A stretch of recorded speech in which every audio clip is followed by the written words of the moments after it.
In every single war, money is as important as missile. And as tension rise with Iran, the pressure is not only being felt on the battlefield, but also inside government budgets and economic plans across the Gulf.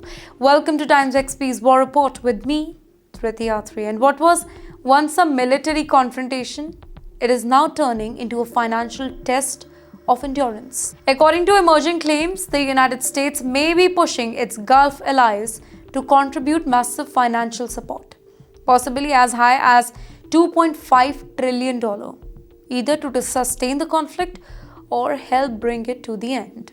While let me tell you, there is no confirmed formal demand here, but even the discussion of such a figure, it is enough to raise serious concern, right? Well, it suggests that the cost of this war is rising rapidly, and that allies may be expected to share a much larger burden than before. And wait, this comes at a time when Gulf nations are already under immense strain. Countries like Saudi Arabia and the United Arab Emirates, they are facing increasing security risks, and that too due to missile threat, drone activity, instability that is spreading across the region. And at the very same time, the Strait of Hormuz, the tension over there is rising. That's a very important concern for both regional economies and the world stage as well. Then comes the economic implications. They are already visible, right? Oil markets are reacting to uncertainty with price fluctuations driven by fear of supply disruption. In the meantime, shipping through the Gulf is becoming more and more expensive as insurance costs rise due to the increased risk. And any further escalation could lead to delays, rerouting, or even temporary shutdown of key routes, affecting global trade and energy availability as well.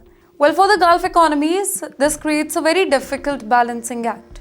On one hand, higher oil prices can boost short-term revenues. And on the other hand, prolonged instability can reduce investor confidence, probably slowing down development projects and disrupt the long-term economic strategies. Many of these countries are in the middle of major transformation plans, by the way, investing heavily in infrastructure, tourism, technology to reduce their dependency on oil. So a financial burden of this scale, it could force them to rethink their priorities here. And then comes the strategic dimension to this whole situation. The US has long been a key partner for the Gulf nations, providing everything, military protection, defense support, and in return, these alliances, they often involve economic cooperation and shared responsibility. As the conflict becomes more expensive now, there could be increasing expectations for allies to contribute financially now. Well, whether this is seen as burden sharing or pressure, it depends on the perspective here. Experts suggest that such discussions, it could be a part of a broader strategy rather than a direct ultimatum now. By signaling the rising cost of the conflict, Washington may be encouraging its allies to take more active role, financially and strategically. However, when the figures that are being mentioned reach into the trillions, the political and economic impact becomes far more serious. Governments must reconsider just not the external commitment but also domestic priorities and public perception now. In the end, let me conclude this for you. The whole situation, it has become a global headache.